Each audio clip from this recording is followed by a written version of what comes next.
안녕하세요. 거위의 수학입니다. 오늘은 초등학교 4학년 1학기 4단원 평면도형의 이동에 대해서 공부해 보도록 하겠습니다.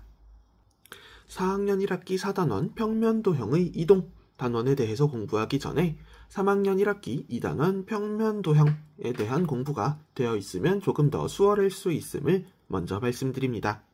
오늘 첫 번째로 배울 내용은 점의 이동입니다. 어떤 점이 있을 때 그 점을 이동시키겠다 라는 이야기입니다. 점을 이동시킬 수 있는 방법에는 총 4가지가 있는데요. 방향에 따라서 분류할 수 있습니다.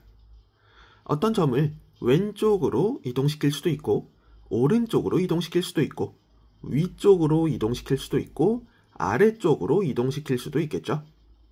왼쪽과 오른쪽, 위쪽과 아래쪽으로 각각 몇 칸씩 이동해라 라는 지시에 따라주면 됩니다. 또는 점이 이미 이동한 위치가 찍혀 있을 때 왼쪽, 오른쪽으로 각각 몇 칸씩 이동했는지 또는 위쪽이나 아래쪽으로는 몇 칸씩 이동했는지를 여러분들이 직접 판단할 수 있어야겠죠. 두 번째로 배울 내용은 평면도형 밀기입니다. 우리가 어떤 걸 밀다 라고 가정을 했을 때 당연히 밀었기 때문에 위치는 바뀔 것입니다. 위치는 바뀌겠지만 우리가 어떤 물건을 밀었다고 해서 그 물건의 모양이 바뀌지는 않죠.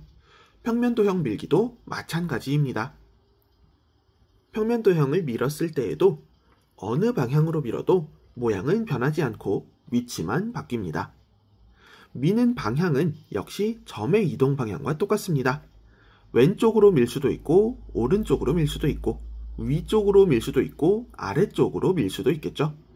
그러나 어느 방향으로 밀어도 모양은 변하지 않고 위치만 바뀐다는 점을 꼭 기억해 주셔야 합니다. 세 번째로 배울 내용은 평면도형 뒤집기입니다. 뒤집기와 돌리기 같은 경우에는 여러분들이 실제 모양으로 연습을 많이 해보아야 하기 때문에 시중에서 판매하고 있는 다양한 문제집들을 활용하면 여러분들이 조금 더 평면도형 뒤집기와 돌리기에 대해서 쉽게 이해할 수 있을 겁니다. 평면도형 뒤집기 같은 경우에는 위쪽 또는 아래쪽으로 뒤집냐, 왼쪽 또는 오른쪽으로 뒤집냐 라고 하는 것에 의해서 조금 달라지는데요. 위쪽이나 아래쪽으로 뒤집게 되면 도형의 위쪽과 아래쪽이 서로 바뀐다 라고 하는 특징을 가지게 됩니다. 다음으로 위쪽 아래쪽이 아닌 왼쪽 또는 오른쪽으로 뒤집게 되면 도형의 왼쪽과 오른쪽이 서로 바뀌게 됩니다. 이렇게 글로 보는 것보다 실제 모양으로 보는 게 훨씬 더 이해하기 쉬우니까요. 시중에 판매되고 있는 수학 문제집들과 함께 수학 문제집을 펴놓고 설명을 들으면 조금 더 쉽게 이해하실 수 있을 겁니다. 다음으로 배워볼 내용은 평면도형 돌리기입니다. 뒤집기보다 돌리기가 조금 더 생각하기 어려우니까 문제집들을 더 많이 풀어보면 여러분들이 조금이라도 더 쉽게 이해할 수 있게 되겠죠. 평면도형을 시계 방향으로 돌리게 되면 오른쪽은 아래쪽으로, 아래쪽은 왼쪽으로, 왼쪽은 위쪽으로 이동하게 된다 라고 나와 있는데 글로만 보면 무슨 소리인지 잘 이해가 되지 않을 수 있는데요. 간단하게 그림으로만 살펴보자면 이렇게 사각형이 있다 라고 가정해 보겠습니다. 이 사각형의 오른쪽 부분은 시계 방향으로 90도 돌리면 아래쪽이 되고 원래 아래쪽이 있던 건 시계 방향으로 돌리게 되면 왼쪽으로 오게 되고 왼쪽에 있던 건 시계 방향으로 돌리면 위쪽으로 오게 되고 반대로 위쪽에 있던 건 시계 방향으로 90도 돌리면 오른쪽으로 오게 되겠죠. 이렇게 오른쪽에 있는 부분은 아래쪽으로, 아래쪽에 있는 부분은 왼쪽으로, 왼쪽에 있는 부분은 위쪽으로, 위쪽에 있는 부분은 다시 오른쪽으로 가게 됩니다. 시계 방향으로 90도 돌렸을 때 이렇게 되는 것이고요. 시계 방향으로 180도 돌리면 오른쪽이 왼쪽으로, 아래쪽이 위쪽으로, 왼쪽이 오른쪽으로, 위쪽이 아래쪽으로 변경됩니다. 시계 방향으로 270도 돌리게 되면 오른쪽은 위쪽으로, 아래쪽은 오른쪽으로, 왼쪽은 아래쪽으로, 위쪽은 왼쪽으로 이동된다 라고 생각하시면 됩니다. 그런데 평면도형을 돌릴 때 시계 방향으로 돌릴 수도 있지만 시계 반대 방향으로 돌릴 수도 있겠죠. 시계 반대 방향으로 돌리면 왼쪽은 아래쪽으로, 아래쪽은 오른쪽으로, 오른쪽은 위쪽으로, 그리고 위쪽은 다시 왼쪽으로 이동하게 됩니다. 이 설명은 시계 방향으로 90도만큼 돌렸을 때를 기준으로 한 것입니다.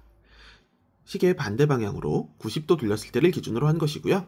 시계 반대 방향으로 180도씩 돌렸다면 왼쪽은 오른쪽으로, 아래쪽은 위쪽으로, 오른쪽은 왼쪽으로, 위쪽은 아래쪽으로 가겠죠.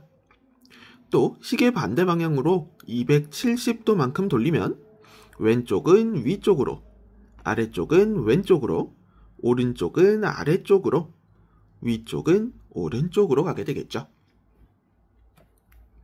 이렇게 시계의 방향으로 또는 시계의 반대 방향으로 90도를 돌렸는지 180도를 돌렸는지 270도를 돌렸는지에 따라서도 어떤 부분이 어떤 방향으로 가게 되는지가 달라질 수 있으니까 몇 도를 돌렸는지도 반드시 파악하셔야 합니다.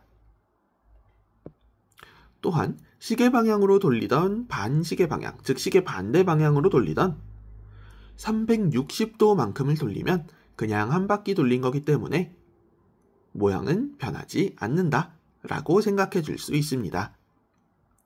마지막으로 평면도형 뒤집고 돌리기와 평면도형 돌리고 뒤집기라고 하는 부분이 있는데요. 지금까지 평면도형 뒤집기에 대해서도 배워봤고 돌리기에 대해서도 배워봤습니다. 그렇기 때문에 평면도형 뒤집고 돌리기는 먼저 뒤집고 그 다음에 돌려주시면 되고요. 평면도형 돌리고 뒤집기는 먼저 돌리고 그리고 나서 뒤집어 주시면 되겠죠. 평면도형의 이동 단원 같은 경우에는 설명만 듣는 걸로 충분하지 않은 단원입니다. 이 설명만으로 모든 것을 이해했다 라고 생각하는 것보다는 아까 설명할 때도 중간중간 계속해서 말씀드렸다시피 시중에 나와 있는 여러 문제집들을 활용해서 다양한 문제들을 풀어보는 것이 여러분들의 실력 향상에 훨씬 더 큰 도움이 됩니다. 오늘의 수업은 여기까지 하겠습니다. 이렇게 해서 4단원 평면도형의 이동 단원은 모두 끝났습니다. 다음 시간부터는 4학년 1학기 5단원 막대 그래프에 대해서 공부해보는 시간을 가지도록 하겠습니다. 오늘의 수업은 여기까지 하겠습니다. 수고하셨습니다.